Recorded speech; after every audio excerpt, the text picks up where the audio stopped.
Սիրելի բուժքույրներ, սիրելի սանիտարներ, հիվանդանոցներում աշխատանք իրականացնող ցանկացած անձնավորության առջև, կատարած աշխատանքի առջև մենք խոնարհվում ենք։ Խնդիրը ամենևին էլ բուժքույրերի աշխատանքը կամ բուժքույրերին նվաստացնելը չէ։ Խնդիրն այն է, որ իշխող քաղաքացիական պայմանագիր խմբակցությունը կարևորագույն առողջապահության մշտական հանձնաժողովի նախագահի պաշտոնի համար առաջադրել է թեկնածուի, ով չունի բարձրագույն կրթություն, ավարտել է բուժքույրական գործը եւ ամբողջ կյանքում որպես բուժքույր է աշխատել։ Տիկին Հունանյան, խնդիրը արդյունավետությունն է, թե դուք որքանով կկարողանաք արդյունավետ կառավարել այս բարդ ոլորտը։ Ընդամենը դրա մասին են խոսում իմ գործընկերները եւ մի մանիպուլացրեք այն, ինչ ասում են իմ գործընկերները։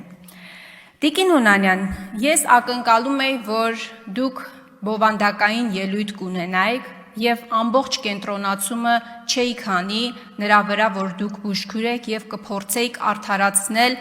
որ արդյունավետ եք կարողանալու կառավարել հանձնաժողովը։ Ես ցավում եմ, որ ձեր հիմնական մատնացույց արած խնդիրներից մեկը այն է, որ բժիշկները հիվանդների աչքերի մեջ չեն նայում, հայացքով չեն շփվում հիվանդի հետ։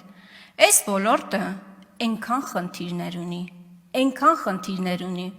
որոնց մասին, եթե այսօր ամբողջ օրը խոսանք, օրը կավարտվի, բայց խնդիրները չեն ավարտվի։ Ես կցանկանայի, որ դուք խոսեիք պետպատվերի մասին, թե ինչի է պետպատվերը այդքան շուտ ավարտվում։ Մարդու բախտը բերում է, եթե տարեսկզբին է որևէ խնդիր ունենում, հիվանդանում, այո, քանի պետպատվերը վերջացած չի լինում։ Օրինակ, այս խնդրին որևէ բովանդակային պատասխան դուք ունեք, թե չունեք։ Ես այսօր ձեզ ուզում եմ ներկայացնել, սիրելի հայրենակիցներ, մի հարցման պատասխան, որը ստացել եմ առողջապահության նախարարությունից, ես սպասում եի հարմար առիթի սրա մասին խոսելու համար։ Ձեզանից շատերը հավանաբար ենթադրում են, որ չարորակ նոյագոյացություններով հիվանդ մարդկանց բուժումը անվճար է, պետպատվերի շրջանակներում կամ ոչ միայն, այլ նաև համապատասխան սահմանված կարգով 2004 թվականին ընդունված կառավարության, եթե չեմ սխալվում։ Նախ ուզում եմ արձանագրել, թե քանի չարորակ նոյագոյացություններով հիվանդություն է ախտորոշվել քանի քաղաքացու մոտ։ Միայն 2024 թվականին 50,000 քաղաքացու մոտ արձանագրվել է քաղցկեղ հիվանդությունը։ Դուք կարող եք մտածել, եւ հիմնական տպավորությունը այդպիսին է, որ բուժումը չարորակ նոյագոյացություններով հիվանդների անվճար է։ Դա այդպես չէ, սիրելի քաղաքացիներ։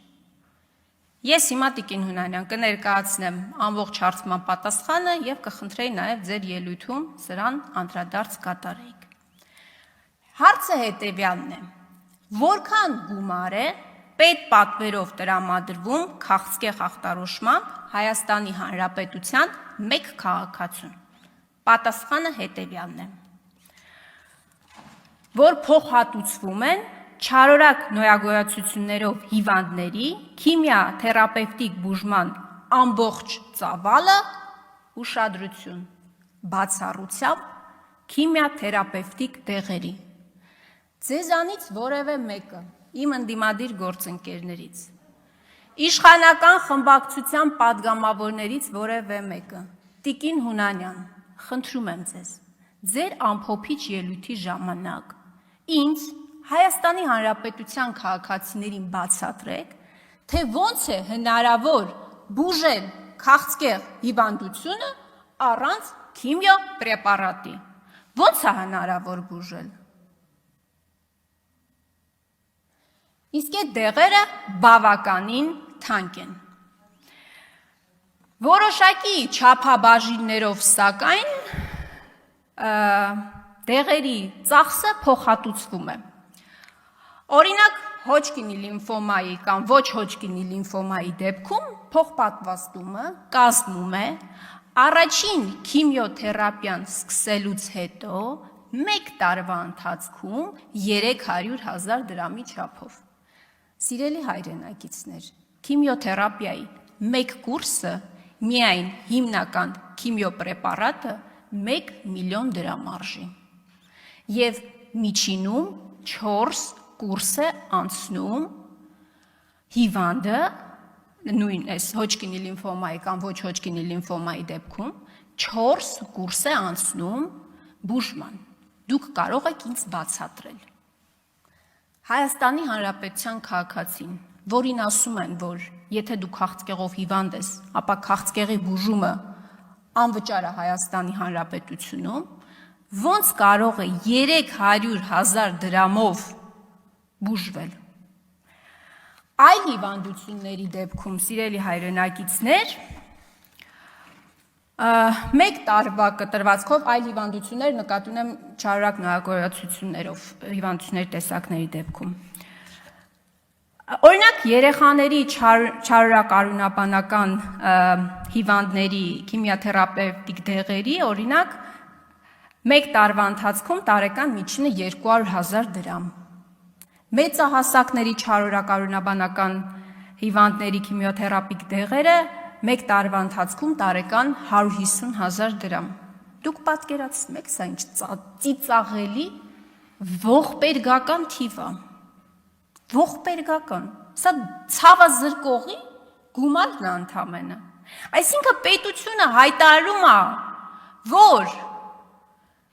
քաղցկեղով հիվանդին ինքը բուժում է, ստանձնում է ծախսերը եւ 150,000 դրամ է հատկացնում տարեկան, նորից եմ ասում, դա ցավազրկողի գումար անգամ չի կարող լինել։ Այլ բան, շատ պրեպարատներ գրանցված չեն Հայաստանի Հանրապետությունում։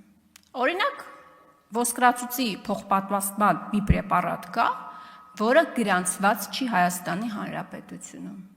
Բայց դուք, սիրելի հայրենակիցներ, այդ տեղը կարաք գտնեք Հայաստանի Հանրապետության տարատեսակ նկուղներում, բայց ձեզ չեն տալու որևէ սերտիֆիկատ դեղի ծագման մասին, գումարը ստանալու են արձեռն, թաքցնելով իրենց գործունեությունը։ Հիմա սա խնդիր է, թե սա խնդիր չի։ Կամ առհասարակ, այդ հիմնական դեղամիջոցով է կատարվում օրինակ ոսկրածուծի փոխպատվաստումը, ինչի գրանցված չի Հայաստանի Հանրապետությունը։ Ողջամիտ պատասխան առողջապահության նախարարությունը ինձ չի պատասխանել։ Ես մի հռետորաբանական հարցադրում եմ արել առողջապահության նախարարությանը, թե ինչ պետք է անի մարդը, եթե այդ հատկացված 150,000 դրամը սպառվել է, բայց ինքը բնականաբար դեռևս բուժման կուրս ունի անցնելու։ Ես ուզում եմ ընթերցել առողջապահության նախարարի պատասխանը, սիրելի հայրենակիցներ։ Չարորակ նորագույնությունների բուժումը հերթագրման ենթակա չէ եւ նշված պացիենտների հիվանդանոցային բժշկական օգնությունը եւ սպասարկումը պետք է կազմակերպվի պետության կողմից երաշխավորված անվճար եւ արտոնյալ պայմաններով արտահերթ անկախ Հայաստանի Հանրապետության պետական բյուջեի առողջապահություն բաժնի տվյալ ծրագրին հատկացված գումարների առկայությունից։ Կենաց, մեզ եք մեղադրում կենացներ ասելու մեջ։ Ես մի բան եմ հասկացել, մարդը, որը չունի գումար, Հայաստանի Հանրապետության այն քաղաքացին, որը չունի գումար, դատապարտված է մահվան եւ իրավունք չունի հիվանդանալու եւ հիվանդանոց ընկնելու, չունի իրավունքը դրա, որովհետեւ դատապարտված է մահվան։ Սա մեր ամենակարևոր խնդիրն է։ Անապահով մեր քաղաքացիները ամենաառաջնային բախվում են այս խնդրին։ Շնորհակալ եմ։